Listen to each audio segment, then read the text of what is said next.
Hello friends, welcome to Techno Science Club. Welcome to 10th class revision program day 19 లో భాగంగా structure of atom అనేటటువంటి చాప్టర్లో important expected most important 1 and 2 marks క్వశ్చన్స్ని ఈరోజు మనం క్లాస్లో చూద్దాం. ఈ వీడియోని పూర్తిగా చూడండి, నచ్చినట్లయితే లైక్ చేయండి, షేర్ చేయండి, సబ్స్క్రైబ్ చేయడం మాత్రం మర్చిపోకండి. Let's go in to the topic.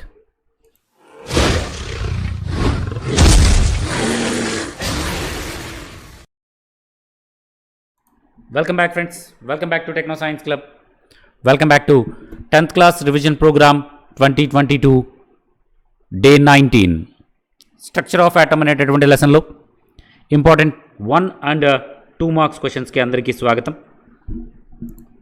Important 1 and 2 marks questions on your screen.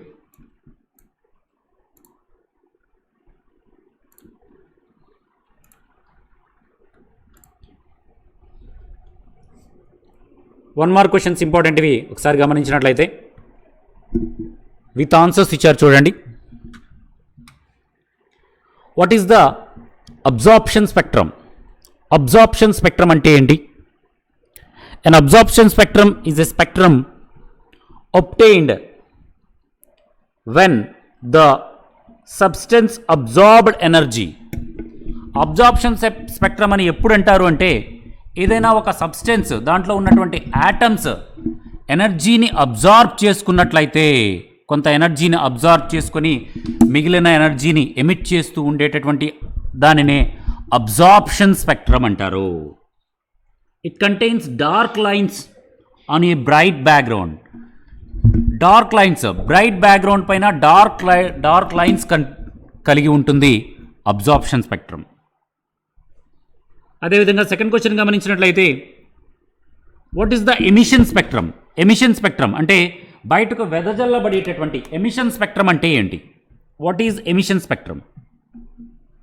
Emission spectrum is the spectrum of radiation emits from the substance from excited state in an emission spectrum. ఒక emission స్పెక్ట్రమ్లో energy, ఒక substance ఎనర్జీని బయటకు, ఆ రేడియేషన్ని బయటకు emit చేస్తూ ఉంటుందో అలాంటి స్పెక్ట్రమ్ని ఎమిషన్ స్పెక్ట్రమ్ అంటారు. It contains coloured lines. Absorption స్పెక్ట్రంలోనేమో డార్క్ లైన్స్ ఉంటాయి, ఎమిషన్ స్పెక్ట్రంలోనేమో కలర్డ్ లైన్స్ ఉంటాయి. రైట్. నెక్స్ట్ థర్డ్ క్వశ్చన్ గమనించినట్లయితే when the electronic shell is at a higher energy level K or L. KL లో which electronic shell is higher energy? K shell ఎక్కువ energy కలిగి ఉంటుందా, L shell ఎక్కువ energy కలిగి ఉంటుందా? రెండింటిలో ఏ షెల్ ఎక్కువ ఎనర్జీని కలిగి ఉంటుంది అని అడుగుతున్నారు. L shell is at high energy because far away from nucleus. ఇక్కడ ఒక న్యూక్లియస్ని అబ్జర్వ్ చేసినట్లయితే ఇది న్యూక్లియస్కి దగ్గరగా ఉండేది ఫస్ట్ షెల్ కే, దాని తర్వాత ఉండేది ఎల్. మీ అందరికీ తెలుసు న్యూక్లియస్ నుంచి దూరంగా వెళ్ళే కొద్దీ ఎనర్జీ అనేది హయ్యర్గా ఉంటుంది. హయ్యర్ ఎనర్జీ లెవెల్ అంటారు. ఫస్ట్ షెల్ కన్నా సెకండ్ షెల్కి ఎనర్జీ ఎక్కువగా ఉంటుంది, సెకండ్ షెల్ కన్నా థర్డ్ షెల్కి ఎనర్జీ ఎక్కువగా ఉంటుంది. న్యూక్లియస్ నుంచి దూరంగా వెళ్ళే కొద్దీ, ఫార్ అవే వెళ్ళే కొద్దీ ఆ ఆర్బిట్కి, ఆ షెల్కి ఎనర్జీ అనేది ఇంక్రీజ్ అవుతూ ఉంటుంది. కాబట్టి కే కన్నా ఎల్ అనేది అవుటర్ షెల్ కాబట్టి ద ఎనర్జీ ఇంక్రీజ్ అవుతూ ఉంటుంది. ఫోర్త్ క్వశ్చన్ గమనించినట్లయితే the following orbital diagram shows the electronic configuration of oxygen. Oxygen యొక్క ఎలక్ట్రానిక్ కాన్ఫిగరేషన్ చూస్తున్నాం మనం. O is equal to Z8, 1s2, 2s2, 2p4.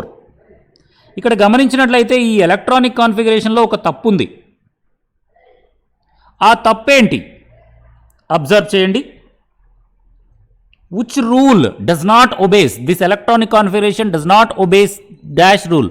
మనకు రూల్స్ ఉన్నాయి. ఆబ్బోన్ ప్రిన్సిపల్ ఉంది, హుండ్ రూల్ ఉంది. ఈ రెండు రూల్స్లో ఏ రూల్స్ని ఈ ఎలక్ట్రానిక్ కాన్ఫిగరేషన్ ఒబే చేయట్లేదు అంటే హుండ్ రూల్ని ఒబే చేయట్లేదు. హుండ్ రూల్ ఏం చెప్తుంది?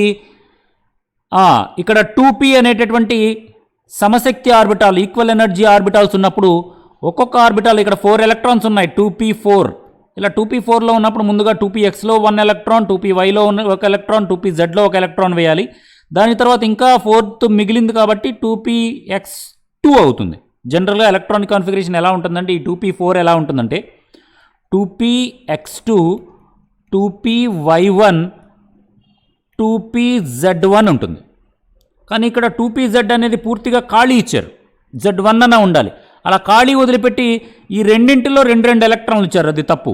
ముందుగా ఒక్కొక్క ఎలక్ట్రాన్ ఫిల్ చేసిన తర్వాత మాత్రమే పెయిర్ చేయాలి అనేది హుండ్ రూల్. కాబట్టి హుండ్ రూల్ని ఈ ఎలక్ట్రానిక్ కాన్ఫిగరేషన్ వైలేట్ చేసింది అని చెప్పవచ్చు. నెక్స్ట్ 5th వన్ గమనించినట్లయితే the following orbital diagram shows the electronic configuration of nitrogen which rule. ఇక్కడ నైట్రోజన్ కూడా ఇచ్చారు చూడండి, ఏ రూల్ పాటించట్లేదు, సేమ్ హుండ్ రూల్నేనండి. హుండ్ రూల్ని అది పాటించట్లేదు. ఎందుకు పాటించట్లేదు? ఇక్కడ చూడండి, ఈ ఎలక్ట్రాను, ఇక్కడ ఉన్నటువంటి ఈ ఎలక్ట్రాన్ దీంట్లో ఉండాలి. యాక్చువల్లీ ఇలా ఉండాలి configuration. 2 electrons, 1s2, 2s2, 2px1, 2py1, 2pz1 ఒక్కొక్క దాంట్లో ఒక్కొక్క ఎలక్ట్రాన్ ఉండాలి. అంతేగాని ఈ లాస్ట్ ఖాళీ వదిలిపెట్టి ఫస్ట్ దాంట్లో 2 వేయకూడదు. This is wrong. కాబట్టి హుండ్ రూల్ని వైలేట్ చేస్తుంది అది. యాక్చువల్గా ఇలా ఉండాలి. 6th question, collect the weights and corresponding frequencies of 3 primary colours red, blue, green. ఈ 3 కలర్స్ యొక్క వీటిని ప్రైమరీ కలర్స్ అంటారు. ఈ ప్రైమరీ కలర్స్ యొక్క వేవ్ లెంత్లు ఇచ్చారు, అదేవిధంగా ఫ్రీక్వెన్సీస్ ఇచ్చారు. రాయండి అన్నారు. సో వేవ్ లెన్స్ వచ్చేటప్పటికి రెడ్ యొక్క వేవ్ లెంత్ 700 నానోమీటర్స్, బ్లూ యొక్క వేవ్ లెంత్ 470 నానోమీటర్స్, గ్రీన్ యొక్క వేవ్ లెంత్ 530 నానోమీటర్స్. అదే రెడ్ యొక్క ఫ్రీక్వెన్సీ 4.0 × 10⁻⁻14 హెడ్జెస్. అదేవిధంగా బ్లూ కలర్ యొక్క ఫ్రీక్వెన్సీ 6.4 × 10⁻14 హెడ్జెస్. గ్రీన్ కలర్ యొక్క ఫ్రీక్వెన్సీ వచ్చేటప్పటికి 5.7 × 10⁻14 hertz. Next 7th important questions వచ్చేటప్పటికి what is the movement by electronic spectrum? Give an example for the visible spectrum in nature.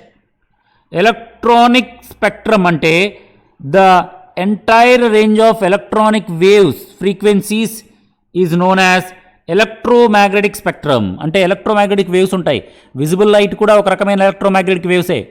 Ultraviolet rays కానీ, IR rays కానీ, radio waves కానీ, gamma rays కానీ, ఇవన్నీ కలిపి electromagnetic spectrum అని పిలుస్తారు. రకరకాల వేవ్ లెన్స్, రకరకాల ఫ్రీక్వెన్సీస్ కలిగినటువంటి different waves, different electromagnetic waves యొక్క బండిల్నే ఎలక్ట్రోమాగ్నెటిక్ స్పెక్ట్రమ్ అంటారు.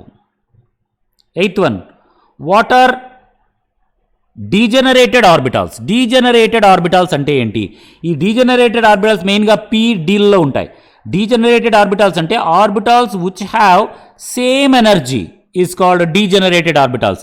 పి ఆర్బిటాల్ ఉందనుకోండి, పి ఆర్బిటాల్కి 3 డీజనరేటెడ్ ఆర్బిటాల్స్ ఉంటాయి, పిఎక్స్, పివై, పిజెడ్. అదేవిధంగా డి ఆర్బిటాల్ ఉందనుకోండి, డి ఆర్బిటాల్కి 5 డీజనరేటెడ్ ఆర్బిటాల్ ఉంటాయి, DXY, D Y Z, డిజెడ్ఎక్స్, dx² - y², dz² అనేటటువంటి 5 డీజనరేటెడ్ ఆర్బిటాల్స్ ఉంటాయి. ఈ డీజనరేటెడ్ ఆర్బిటాల్స్ అన్నీ కూడా సేమ్ ఎనర్జీ కలిగి ఉంటాయి. పి ఆర్బిటాల్స్ 3 అయినా కావచ్చు, డి ఆర్బిటాల్స్ 3 అయినా కావచ్చు, అన్నీ కూడా సేమ్ ఎనర్జీ కలిగి ఉంటాయి. డి ఆర్బిటాల్ అయితే డిఎక్స్ ఎంత ఎనర్జీ ఉంటుందో డివైకి అంతే ఎనర్జీ ఉంటుంది, పిఎక్స్కి ఎంత ఎనర్జీ ఉంటుందో పిజెడ్ కూడా అంతే ఎనర్జీ ఉంటుంది. Next, explain the electrons enter in 4s orbital but not in 3d orbital after filling 3p. 3pలో ఫిల్ అయిన తర్వాత వరుస ప్రకారం అయితే 3dలో ఫిల్ అవ్వాలి, కానీ 3dని వదిలేసి 4sలోకి ఎందుకు ఫిల్ చేస్తున్నారు అంటే n+l వాల్యూని బట్టి. ఇక్కడ ఎలక్ట్రాన్స్ ఫిల్ చేసేటటువంటి ఎలక్ట్రానిక్ కాన్ఫిగరేషన్ రాసేటప్పుడు హుండ్ రూల్ ఆఫ్బో రూల్తో పాటుగా n+l వాల్యూస్ యొక్క ఇంక్రీజింగ్ ఆర్డర్లో రాయవలసి వస్తుంది. ముందుగా దేనికైతే n+l వాల్యూ తక్కువగా ఉంటుందో, n+l అంటే ఏంటి? n అంటే ప్రైమరీ క్వాంటమ్ నంబర్, l అంటే angular momentum quantum number. Primary quantum number ఏమో ఆర్బిట్ని తెలియజేస్తుంది, యాంగులర్ మొమెంటం క్వాంటమ్ నెంబర్ ఆర్బిటాల్స్ని తెలియజేస్తుంది. సో n+l వాల్యూస్ కంపేర్ చేసినట్లయితే 4s యొక్క n+l వాల్యూ, ఇక్కడ s వాల్యూస్ ఒకసారి l వాల్యూస్ ఒకసారి గమనించినట్లయితే s ఆర్బిటాల్కి l వాల్యూ 0, p ఆర్బిటాల్కి l వాల్యూ 1, d ఆర్బిటాల్కి l వాల్యూ 2, f ఆర్బిటాల్కి l వాల్యూ 3 ఈ విధంగా ఉంటాయి. n వాల్యూస్కి వచ్చేటప్పటికి ఫస్ట్ షెల్కి 1, సెకండ్ షెల్కి 2, థర్డ్ షెల్కి 3, ఫోర్త్ షెల్కి k, l, m, n ఈ విధంగా షెల్స్ పెరుగుతూ ఉంటాయి, n వాల్యూ పెరుగుతూ ఉంటుంది. ఇవి n వాల్యూ గురించి, angular momentum quantum number value గురించి. సో n+l వాల్యూ క్యాలిక్యులేట్ చేసినట్లయితే 4s కాబట్టి 4 అనేది n వాల్యూ అవుతుంది, s వాల్యూ కాబట్టి s యొక్క n వాల్యూ 0 కాబట్టి +0 అవుతుంది, ఇది l వాల్యూ = 4 అవుతుంది. అదే 3D యొక్క n+l వాల్యూ అబ్జర్వ్ చేసినట్లయితే 3D కాబట్టి 3 is n value and d orbital కాబట్టి d ఆర్బిటాల్కి l వాల్యూ 2 కాబట్టి 3 + 2 = 5 అవుతుంది. ఈ రెండింటినీ కంపేర్ చేస్తే 4s యొక్క n+l value is less than 3D కాబట్టి ముందుగా 4sలో ఫిల్ చేసిన తరువాత 3Dలో ఫిల్ చేయాలి. n+l వాల్యూస్ యొక్క ఇంక్రీజింగ్ ఆర్డర్లో ఫిల్ చేయాలి అని ఒక రూల్ ఉంది. నెక్స్ట్ గమనించినట్లయితే 10th one, the 4 quantum numbers of a 21st electron scandium. Scandium యొక్క 4 ఎలక్ట్రానిక్ కాన్ఫిగరేషన్ రాయండి. ఇలాంటివి scandium electronic Z = 21 electronic configuration కనుక రాసినట్లయితే 1s2, 2s2, 2p6 10 అయిపోయాయి, 3s2, 3p6 18 అయిపోయాయి, తర్వాత 4s2 20 అయిపోయాయి, 3d1 లాస్ట్ చూడండి మీరు 3d1 కదా, 3d1 3 కాబట్టి n వాల్యూ 3, 3d కాబట్టి చివరి ఆర్బిటాల్ చూడాలి మనం. చివరి ఆర్బిటాల్ 3d ఉంటుంది, n వాల్యూ 3. n వాల్యూ 3 అయితే l యొక్క మ్యాక్సిమం వాల్యూ ఎంత formula, n-1 formula. d orbital కాబట్టి ఇందాక చెప్పిన విధంగా l వాల్యూ ఏమవుతుంది, 2 అవుతుంది. d వాల్యూ కాబట్టి 2 అవుతుంది l వాల్యూ.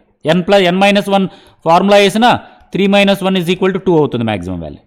అదే ml వాల్యూ ఎంత అవుతుంది, -2 అవుతుంది. 2l + 1 maximum value, minus value. అదేవిధంగా 3d1 కాబట్టి ఒకే ఒక ఎలక్ట్రాన్ ఉంది, అన్పేర్డ్ ఎలక్ట్రాన్ ఉంది కాబట్టి వాల్యూ +½ అవుతుంది, స్పిన్ క్వాంటమ్ నెంబర్ వాల్యూ. ఈ విధంగా primary quantum number value 3, angular momentum quantum number 2, magnetic quantum number -2, spin quantum number +2. Right. 2l + 1 formula వేస్తే 2l ప్లస్ ఇందాక మ్యాగ్నెటిక్ క్వాంటమ్ నెంబర్ వాల్యూ తెలిసేటప్పుడు 2l + 1 formula వేయాలి. 2 × l value 2 కదా, 2 × 2 + 1 = 5 అవుతాయి. అంటే magnetic quantum numbers యొక్క వాల్యూస్ 5 అవుతాయి. ఏమేంటయ్యా అయ్యి అంటే -2, -1, 0, +1, +2. దీంట్లో -2 చివరిది. నెక్స్ట్ ఇక్కడ 20th ఎలిమెంట్ అయితే ఇక్కడ దాకే ఆగిపోతుందమ్మా. 20th ఎలిమెంట్ ఈ 3D ఉండదు. 4s is the last orbital అయిపోతుంది. 4s కాబట్టి n వాల్యూ 4 అవుతుంది, s వాల్యూ కాబట్టి l = 0 అవుతుంది. l = 0 అయితే ml = 0 అవుతుంది. 2 4s2 కదా, 2 ఎలక్ట్రాన్లు ఉన్నాయి కదా, 2 ఎలక్ట్రాన్లు ఉంటే స్పిన్ క్వాంటమ్ నెంబర్ -½ అవుతుంది. ఇది 20th. ఇలా ఒక ఎలిమెంట్ ఇచ్చినప్పుడు దాని యొక్క 4 క్వాంటమ్ నెంబర్స్ కనుక్కోవడం అనేది ఈ మధ్య ఇస్తున్నటువంటి ట్రెండింగ్ క్వశ్చన్. 11th వన్ గమనించినట్లయితే write the electronic configuration of chromium and copper. Electronic configuration డైరెక్ట్గా అడిగారు. ఇది ఎలక్ట్రానిక్ కాన్ఫిగరేషన్ ఆఫ్ క్రోమియం అంటే 24 దాని యొక్క atomic number 1s2, 2s2, 2p6, 3s2, 3p6, 4s1, 3d5. ఇక్కడ అనుకోవచ్చు సార్ 4s2, 3d4 కదండి వరుస అయితే 4s2, 3d4 రాయాలి. కానీ ఎందుకండి 4s1, 3d5 రాశారు అంటే ఇక్కడ డి ఆర్బిటాల్లో మొత్తం కూడా 10 ఎలక్ట్రాన్లు ఫిల్ చేయొచ్చు. కనీసం 5 ఎలక్ట్రాన్లైనా ఫిల్ అయితే అది స్టెబిలిటీ పొందుతుంది. పాపం పానీ లేని 4sలోంచి ఒక ఎలక్ట్రాన్ని దీంట్లో వేస్తారు స్టెబిలిటీ కోసం, క్రోమియం యొక్క స్టెబిలిటీ కోసం, అంతే. క్రోమియం కాస్తైనా స్టెబిలిటీ పొందింది అనేటటువంటి ఉద్దేశంతో 4sలో 2 ఎలక్ట్రాన్లు ఉన్నా 1 ఎలక్ట్రాన్ ఉన్నా అంత ఉపయోగమే లేదు కాబట్టి 4sలోంచి ఒక ఎలక్ట్రాన్ తీసి 3Dలోకి వేసి 4s1, 3d5 అని రాశారు. సేమ్ ఇదే ప్రాసెస్ ఇక్కడ కాపర్లో కూడా జరుగుతుంది. కాపర్లో మీరు గమనించినట్లయితే ఎలక్ట్రానిక్ కాన్ఫిగరేషన్ గమనించినట్లయితే atomic number 29, electronic configuration 1s2 2s2 2p6 3s2 3p6 4s1 3d10. ఎందుకు 3d10? యాక్చువల్గా ఏం రాయాలి? 4s2 3d9 రాయాలి. కానీ ఇంకొక ఎలక్ట్రాన్ అయితే 3d పూర్తిగా ఫిల్ అయిపోతుంది, స్టెబిలిటీ వస్తుంది కదా, అందుకని 4లోంచి ఒక ఎలక్ట్రాన్ తీసి దీంట్లో వేశారు. అప్పుడు ఆ ఆటమ్ మొత్తానికి స్టెబిలిటీ వస్తుంది. 4s ఒక ఎలక్ట్రాన్ని లాస్ అవ్వచ్చు, కానీ తాను ఉన్నటువంటి యాటమ్ మొత్తానికి స్టెబిలైజేషన్ వస్తుంది. కాబట్టి 4s ఒక ఎలక్ట్రాన్ ఇవ్వడానికి ఎప్పుడు కూడా రెడీ. ఆ ఎలక్ట్రాన్ తీసి 3dలో వేసి 3d10 చేస్తాం. లేదా ఎలక్ట్రానిక్ కాన్ఫిగరేషన్ ఇంకొక రకంగా కూడా రాయొచ్చు. ఈ లాస్ట్లో ఉన్నటువంటి 4s1 3d5 రాసి దాని ముందు 18 కదా, ఇది మొత్తం 1s2 2s2 2p6 3s2 3p6 ఇది మొత్తం కూడా ఆర్గాన్ యొక్క ఎలక్ట్రానిక్ కాన్ఫిగరేషన్. ఈ ఆర్గాన్ ఇలా బాక్స్లో పెట్టి రిమైనింగ్ ఎలక్ట్రానిక్ కాన్ఫిగరేషన్ రాస్తే సరిపోతుంది. ఆర్గాన్ 4s1 3d10 అని క్రోమియంకి, ఆర్గాన్ 4s1 3d10 అని క్రోమియంకి, 4s1 3d5 అని, ఆర్గాన్ 4s1 3d10 అని జింక్కి మనం ఎలక్ట్రానిక్ కాన్ఫిగరేషన్స్ రాయొచ్చు. అంటే ఇది మొత్తం రాయకుండా 18 ఆర్గాన్ ఇనర్ట్ గ్యాస్ని బ్రాకెట్లో పెట్టి రాసినట్లయితే 18 కింద లెక్క. మీకు ఏ డౌట్ ఉన్నా కూడా క్రింద కామెంట్ బాక్స్లో రాయొచ్చు, తప్పకుండా సమాధానం ఇవ్వడం జరుగుతుంది. డౌట్స్ క్లారిఫికేషన్స్ కోసమే క్లాసెస్ నిర్వహిద్దాం అనుకుంటున్నాం. దాంట్లో మీ యొక్క డౌట్స్ని క్లారిఫై చేసుకోవచ్చు. ప్రతిరోజు మే 1 నుంచి నేను చెప్తాను, మీకు అనౌన్స్ చేస్తాను. మే 1 నుంచి 10th class doubts clarification, 10th class physical సైన్స్లో డౌట్ క్లారిఫికేషన్స్ క్లాసెస్ పెట్టబోతున్నాం. నెక్స్ట్ 13.1 గమనించినట్లయితే write the symbol of outermost shell in magnesium. Z is equal to 12 కలిగినటువంటి మెగ్నీషియం యాటమ్ యొక్క how many electrons are present in outermost shell of magnesium. Magnesium యొక్క electronic Z is equal to 12 కదా, electronic configuration రాద్దాం. Symbol of outermost shell is magnesium third shell. ఎలాగో రాద్దాం, third shell is M shell. ముందు electronic configuration రాస్తే ఈజీగా తెలిసిపోతుంది. 1s2 2s2 2p6 10 అయిపోయాయి, ఇంకా 12 ఉంది. 3s2 చివరి ఆర్బిటాల్ 3s కాబట్టి third shell is M shell. And the number of electrons in the outermost షెల్లో ఎన్ని ఉన్నాయి? 2 ఎలక్ట్రాన్స్. 3s2 కదా, 2 ఎలక్ట్రాన్స్ ఉన్నాయి. అవి వాడు అడిగింది అదే.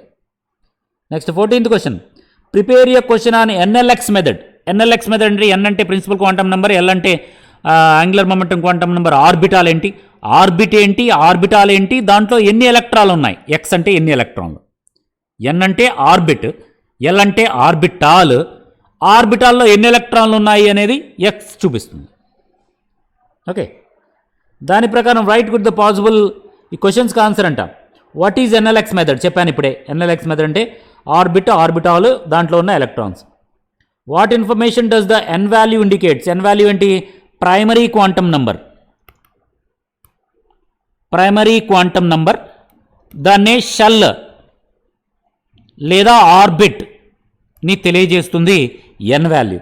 L వాల్యూ దేన్ని తెలియజేస్తుంది? Orbitals, S orbital, P orbital, D orbital, F orbital, ఆర్బిటాల్స్ని తెలియజేస్తుంది L వాల్యూ. X దేనిని తెలియజేస్తుంది? నంబర్ ఆఫ్ ఎలక్ట్రాన్స్ని తెలియజేస్తుంది X value. Right.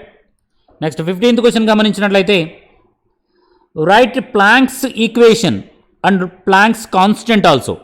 Planck's equation ఏంటి? మ్యాక్స్ ప్లాంక్ ఎనర్జీ, యాటమ్ యొక్క ఎనర్జీని తెలుసుకోవడం కోసం ఒక ఈక్వేషన్ని చేశాడు. E is equal to H nu అని. E అంటే energy of the radiation, H nu అంటారు దీన్ని. V కాదు, యాక్చువల్లీ Vకి కొంచెం వంగి ఉంటుంది, న్యూ అంటాము. Nu is indicates frequency of radiation absorbed or emission జరిగినటువంటి ఫ్రీక్వెన్సీ కావచ్చు, అబ్జార్ప్షన్ జరిగినటువంటి ఫ్రీక్వెన్సీ కావచ్చు. న్యూ అనే డేటాతో చూపిస్తారు. అదేవిధంగా H is the Planck's constant. Planck's constant యొక్క value 6.626 into 10 to the power of -34 or 6.626 into 10 to the power of -29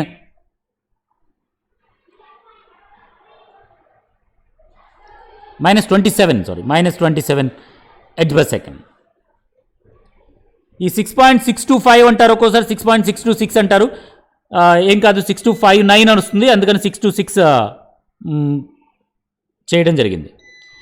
planks constant value H is equal to 6.626 into 10 to the power of -34 joules or 6.625 into 10 to the power of -27 ERG seconds. ఇవి 1 mark important 1 mark questions. అదేవిధంగా మరికొన్ని important 1 mark క్వశ్చన్స్ని గమనించినట్లయితే define electromagnetic spectrum, electromagnetic స్పెక్ట్రమ్ని define చేయండి. అదేవిధంగా what is meant by degenerated orbitals చూసాం already. అదేవిధంగా define electronic configuration, electronic configuration అంటే ఏంటి, ఒక ఆటంలో ఉన్నటువంటి నంబర్ ఆఫ్ ఎలక్ట్రాన్స్ని ఏ షెల్లో ఏ విధంగా అమరుస్తారు, షఫుల్ చేస్తారు, దాన్ని ఎలక్ట్రానిక్ కాన్ఫిగరేషన్ అంటాం.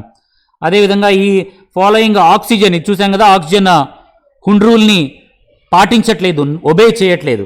అదేవిధంగా right the electronic configuration chromium copper చూసాం ఆల్రెడీ చేసాం. Quantum number gives the size and energy, A quantum number size and ఎనర్జీని తెలియజేస్తుంది అంటే ఎన్ ప్రైమరీ క్వాంటమ్ నెంబర్ తెలియజేస్తుంది. అదేవిధంగా షేప్ ఆఫ్ ఆర్బిటాల్ గురించి తెలియజేసే quantum number principal angular momentum quantum number L. అదేవిధంగా what is the information given by the angular momentum quantum number L, L దేనిని తెలియజేస్తుంది, షేప్ ఆఫ్ ఆర్బిటాల్స్ గురించి తెలియజేస్తుంది. అదేవిధంగా orbitals S orbital, P orbital, D orbital షేప్ని తెలియజేస్తుంది. ఆ orbital ఏంటి అనేది యాంగులర్ మొమెంటం క్వాంటమ్ నెంబర్ తెలియజేస్తుంది. ఎస్, డి ఆర్బిటాల్స్ ఏమేమి ఉన్నాయి, D X Y, D Y Z, D Z X, D X square minus Y square, D Z square, 5 ఉన్నాయి మొత్తం. తర్వాత an element has a atomic number 17. How many electrons present in k, l, m shells? Z is equal to 17 అంట. Electronic configuration రాస్తే ఇదేంటి, chlorine. Actually chlorine electronic configuration 1s2, 2s2, 2p6, 3s2, 3p5, 17 కదా మొత్తం. కాబట్టి 3p5లో ఈ last గమనించినట్లయితే third orbit, కాబట్టి 3 third orbit. కే వాల్యూలో ఎన్ని ఉంటాయి, 2 ఉంటాయి. సెకండ్ షెల్లో ఎన్ని ఉంటాయి మొత్తం, ఎస్ 8, 9, 10, 8 ఉంటాయి. ఇవి 2 సెకండ్ షెల్లో ఉంటాయి. 2 కే షెల్లో 2 ఉంటాయి, ఎల్ షెల్లో 8 ఉంటాయి, మిగతావన్నీ కూడా 7 ఏమో ఎం షెల్లో ఉంటాయి. ఎం షెల్లో 7 ఉంటాయి. తర్వాత వాట్ ఈజ్ అబ్జార్ప్షన్ స్పెక్ట్రమ్ చూసాం ఇందాక, ఎన్ఎల్ఎక్స్ మెథడ్ చూసాం. అదేవిధంగా electronic shell is at a high energy, కేఆర్ఆ ఎల్లా, కే షెల్లా ఎల్ షెల్లా ఏది హయ్యర్ ఎనర్జీ కలిగి ఉంటుంది, ఇది కూడా చూసాం. ఇవి మోస్ట్ ఇంపార్టెంట్ 1 మార్క్ క్వశ్చన్స్ అండి. నెక్స్ట్ వీడియోలో మనము మోస్ట్ ఇంపార్టెంట్ అయినటువంటి 2 మార్క్స్ క్వశ్చన్స్ని చూద్దాం. ఈ వీడియోను పూర్తిగా చూసినందుకు ధన్యవాదాలు. ఈ వీడియో కనుక మీకు నచ్చినట్లయితే ప్లీజ్ లైక్ చేయండి, మీ ఫ్రెండ్స్ అందరికీ సోషల్ మీడియా ద్వారా షేర్ చేయండి. సబ్స్క్రైబ్ చేయడం మాత్రం మర్చిపోకండి. సబ్స్క్రైబ్ బటన్ పక్కన ఒక బెల్ సింబల్ ఉంటుంది, ఆ బెల్ సింబల్ ప్రెస్ చేసి ఆల్ అనేటువంటి ఆప్షన్ ఎంచుకోవడం ద్వారా మన ఛానల్లో ఏ న్యూ వీడియో అప్లోడ్ చేసిన వెంటనే మీ మొబైల్కి నోటిఫికేషన్ రూపంలో మన ఛానల్లో వీడియో పెట్టారు అనేటటువంటి విషయం అందుతుంది. కాబట్టి please like, share and subscribe. Thank you for watching. జై హింద్, వందే మాతరం. Have a nice day.